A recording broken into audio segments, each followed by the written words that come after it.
Anaí Monbeupi, la leyenda del ceibo. Ojaí Guaranime David Galeano Olivera. Oye Jujahue, Amó Paraná Rembe-Irupi. Cuentan que ocurrió allí en la costa del río Paraná.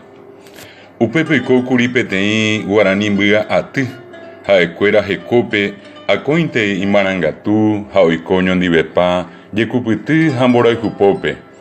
Y ya Puitepecuera o iba Ecuepe te imita cuñá, Jeraba Anaí, Mocoipa Arirupi, Orecoba, Jecocatú, Ipona Itereirazaba, Jaacointe Oicoba Opuraje Ñanderupe, Anaingo, Pajahue y Yoque Icuera Puitepe.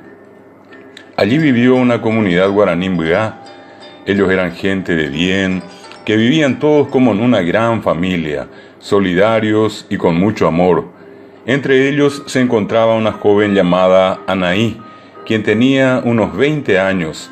Era íntegra, hermosa y siempre cantaba a su Dios. Anaí era la benjamina entre sus hermanos. Upeisahaguinte onguajecuri umi español cuera, upeje cojape, jaoyucapaite chupecuera. Anaí jambuemi tarusupe, oipocua jaurecojicuaite embiguaino. Heta ara hasarire, peteí pijare, Anaí ombotaví jeseoñangarecóvape, jaosécuri oñani. Itaví vaisa, ojokaavýre. Hapykuérikatu oúkuri ipiarigua, haohupytývo chupe, oipokuajeý, ha og̃uahẽkuri hikuái peteĩ ñe'ẽme, ohapyhag̃ua upe mitãkuñamíme. De pronto los españoles invadieron la aldea y mataron a todos sus habitantes. Anaí y algunos otros jóvenes fueron atrapados, atados de manos y fueron tratados como esclavos. Después de mucho tiempo, una noche, Anaí logró burlar a su guardián y se dio a la fuga. Corrió por el monte como una loca. Detrás de ella fueron los españoles y cuando la capturaron, la volvieron a atar de manos y la sentenciaron a morir en una hoguera. Peisha yepe aita pitepe, omohendakuri Anaípe, haomuyandyhi kuaitata, yepe mohendypa, vaichatátando hapyseiva mitãkuña porãitépe. Anaí oĩ upépe kirirĩháme ha oitýkuri iñakãi jyke gotyo. Ha tata oñepyrũvo hapy chupe, pehete iñambue ohóvo ha vaicháku oikóva chugui peteĩ yvoty pytã asy.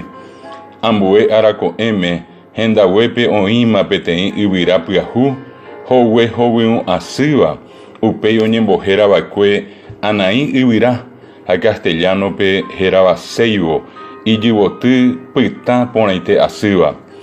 Y fue así que entre leñas la ubicaron a Anaí y le prendieron fuego.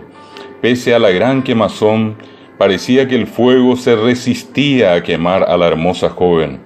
Anaí padeció en silencio, inclinando la cabeza hacia un lado, y cuando las llamas comenzaron a quemarla, su cuerpo fue transformándose, convirtiéndose en una preciosa flor roja. A la mañana siguiente, en el sitio ocupado por ella, ya había crecido un arbusto nuevo, de hojas muy verdes, que posteriormente fue bautizado con el nombre de Anaí Ibirá, y en castellano recibió el nombre de ceibo, de hermosas flores muy rojas. Ceibo nico Argentina retain botite. El ceibo es la flor nacional argentina.